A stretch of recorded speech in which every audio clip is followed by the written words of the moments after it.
Hi, this is Ted again. I do plan to start making more regular videos, and am thinking of putting together a screenshot that starts my videos off. That really, the screenshot is, I haven't even figured out yet, but what I wanted to say is another voice, a different voice, I guess. A different voice is what I really want to say, a different voice. Because I want to talk about the WNBA. I just was listening to Carter talking about why he's not going to.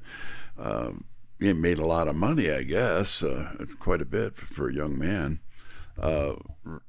Doing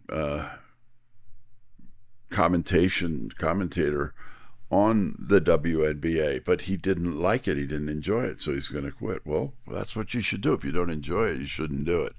But the bottom line is, I do enjoy basketball. I love it. I started off as a baseball and a football fan because we had baseball, and I played baseball as a youth from the time before I was old enough for the Little League. I was playing baseball, and I played through the Little League and all the way up into high school. And then I realized that, I hurt my arm. First of all, on the first day we were trying to break off curveballs out in the cold. That made a lot of sense. I hadn't even gotten in shape yet. But football, I was big enough to play football and make a name for myself a little bit as a young man, very young man. But basketball, I was in Utah, and I came to Utah, and along comes a guy by the name of John Stockton. Now, keep in mind, Utah was a last place team. It was like from nowheresville. And in comes John Stockton. And people go, John who? From where? Gonzaga? Oh my God. And they didn't realize this guy, John Stockton, played until he was 40 or so and never as a point guard. How many point guards last much past 30? And he's up into 40 and still playing at the national championship level. Okay, so he was something to watch. He was worth watching. And so was Karl Malone worth watching. But my point with the W and Kathy, Commissioner Kathy, I'll call her. I'll try to show some respect for her.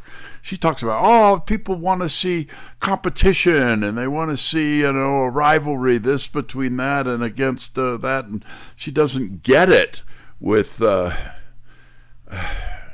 Caitlin. I'm sorry, she's not really getting it at all, because millions and millions of people, myself included, came to the W to watch Caitlin Clark. Now, I had watched the W and I really enjoyed it when it first came into being and we had a team in Utah. And it was fun to watch, and you could sit right next to the gals that were playing, and afford to do it. You didn't have to, take out a second mortgage. It was kind of crazy, but it was really fun. And some of them played very, very well. For women, it's a different game. You got to understand that women, they're not slam dunkers. There might be a woman or two here or there from time to time that dunks and they make a big deal out of it. Whoopie-doo-dah. But, dunk isn't really the thing that really makes a basketball game a good game anyway. It's competition. It's the ability to do things that are different. Now, having watched John Stockton, considered to be one of the greatest point guards of all time, and then watching Caitlin Clark, she's doing things he never did. Yes, he could pass pretty well, but not like she does. She was incredible. And she almost seemed like she never missed. The players that she was throwing to missed. They weren't looking. They didn't see that she was throwing it to them. Especially in the beginning, they didn't believe anybody could. Well, she did. But what I really want to talk about is the W itself and what's going on with the ladies that are playing. Now, they're saying, well, pay us what you pay the men, not the dollars, but the same percentage. Well, anybody who's been to college and all of those girls had been to college. There's none of them that I could think of that didn't go to college. So they must have studied some business where, you got fixed costs and variable costs. There's a lot of fixed costs in any business. Basketball is no different. Okay, so you got these fixed costs you got to cover. Then you got your variable costs. And so to pay the women half of the money, like you pay the men half of the money, they'd be broken a New York minute. They can't do that. There isn't enough money to pay them that much money. I'm picking a number that I think they might be able to, if everybody can be happy. How about trying 30%? That's, 30% of the money goes to the players. And rightly so, that the players get not 9%, I think is what they're getting right now. That's pretty ridiculous. So 30% would give them a chance to make some sense out of life. They only play 44 games, not 82 games, okay? So they're roughly speaking, plus or minus half the number of games. So you got half the games to recover your fixed costs. Well, that you don't have it. It's not as profitable a venture for anybody, all right, as the men's game is. And most people, when they talk sports, they're talking men's sports. They're used to watching men's sports. And women are now making a name for themselves. And certain people do very, very well. Serena Williams, give me a break. She didn't, and her sister as well, make a name for themselves. Yes, indeed. But how about Caitlin Clark? I swear by all that's right, true, pure, and holy, I have never seen anyone more fun to watch than Caitlin Clark. Now, she was a bit less fun. She played 1/4 of the season this year. And she was very good at what she did compare her to other point guards. She won more games than she lost, and actually, I believe, won more games as a percentage than they did without her. But here's the thing. She was in deep trouble. She was really hurt. And so consequently, she could not push off well enough to make her traditional logo three-pointers. They were clanking off the rim, one right after another. And so she had a problem there, but she still managed to play the game so as to win the game. And I like that about her. But she's more fun to watch when she's very quick and she's able to either throw the pass or make the long shot or whatever she's got to do. And so she's worth watching. But we may not have a WNBA if the girls can't agree with the management. And there's a lot of complaints about Commissioner Kathy that she doesn't get it, and she has got her own way of thinking. And it seems like, I'm not saying that she doesn't like the players, but I am saying that it seems like she doesn't like the players. But that's her whole business. And it's like this Carter gentleman who was saying that, he giving up the, making videos of the WNBA because he doesn't like the WNBA. Well, if you don't like the players, that's what the game is all about, is the players. If you don't like them, then why are you doing what you're doing? And this is where, and I've looked at, they don't give me or you a full accounting of what's going on financially in the WNBA, all right? So we know that it's growing and that there's more money coming in this year than there was last year, and more money last year than there was the year before, et cetera, et cetera, et cetera. At least that's what they're presenting to us. If they're lying, then I can't help that. And that's one of the problems, and that's why I want to be a different voice. I may not know things, but I'll present the questions that you and I and we can get together and maybe make some sense out of all of this, because it does no good to have another person with a line of woofenduffy, if you know what I'm saying. They gotta, I'll just use one example, for example, Caitlin signs contract to go to the European League. She's not signing a contract to go to the European League. She's a family gal. She's from, she's actually from Iowa, and she can live with Indiana. She could probably live with Minnesota.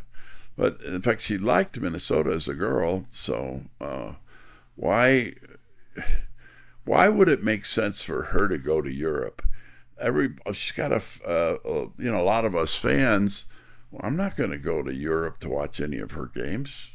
Neither are you, probably, if you know what I'm saying. So the bottom line is, a lot of us are there because we want to see her play.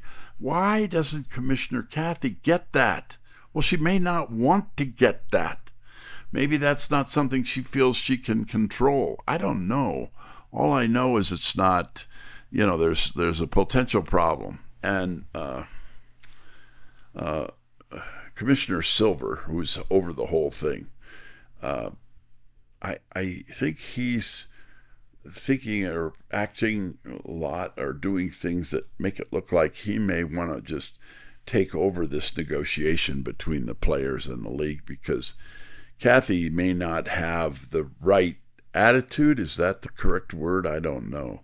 She may have feelings deep inside, emotional feelings that are not consistent with making a viable agreement. I'll just leave it at that. You can read a lot of stuff about her, but you got to watch the fact that a lot of what's said is just not true. I mean, it's got to where more than I swear by all that's right, true, pure, and holy, it appears to me that more than half of the videos are woofendoofy. They're not true. They're designed to get people to come and watch the video so you can make money. Well, that's nice and everything. Make some money. Whoopee-doo-dah. But it would be nice to have some people, and I consider myself, I'm retired. I'm in that venue where I could use more money. I'd love to have more money. I'm even planning to, I never could figure out how to do the donation thing, but I'm going to see if I can get AI to help me on that. And if you're not using AI, people, for different things to find out whatever it is you're trying to do in your world, in your life, you're not asking questions to AI just to see what AI has to say, you're missing the boat. And it's a boat you don't want to miss, because it's going to go, it's going to leave the dock, it's going to be gone. And if you miss it, it's over for you, and it could cost you your career. So I'll leave you with that. But the WNBA, I want to see it succeed. And it does look like coming out of college are more and more good players. And I really want to see if we can stop. And I'll share this with you.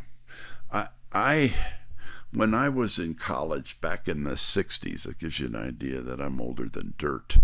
But back then, and I'm not talking about, when I say we, I'm talking about a large group of people. We wanted to see the end of this prejudice, black against white thing. We wanted to see where you were equal. And you just like in basketball, it's how do you play the game, and not let's do what we can to injure Caitlin because she's white and we're black and we represent 75% of the league. Would you stop that, please?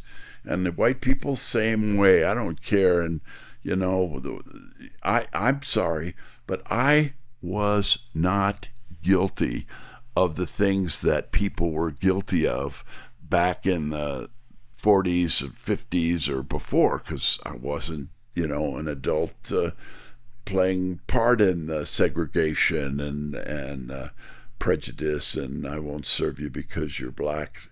I wasn't a part of that. I didn't want to be a part of that. I didn't want that to be legal. I didn't want that to happen. And there were a lot of us. I was not alone. There were a lot of people that felt that way. But that way, it goes both ways. Let's be friends. Let's, learn to appreciate each other's culture and get to where we can get common ground, common culture, if you will. We're Americans. Back when I grew up, I grew up in the 50s and early 60s, and this was America, land of the free, home of the brave. We were the good guys. We won the war, and they were clearly the bad guys. You could see by what they did. But even when you see wars today, whether whoever it is, it's sick. It's bad to see because it's just like, I don't even know what to say. But I call it a war when you're fighting even verbally against each other. You should be fighting to help each other and to be friends and to play together. That doesn't mean that you let somebody beat you in a game of basketball because you just feel that's only fair. No, it's not fair. What's fair is that you play the best you can to win and do everything it is that to make the other person's job more difficult in a fair and honorable way. Do that, and that's the way you should play basketball, whether you're black, white, or some other color. Doesn't matter. But I want to talk more about this as we go along, but this is one of the things I'm going to call it Save the WNBA. Thank you, and God bless you. I enjoyed having you here for a few minutes, and look forward to hearing from you, see if we can't get some other things going on. See you, bye.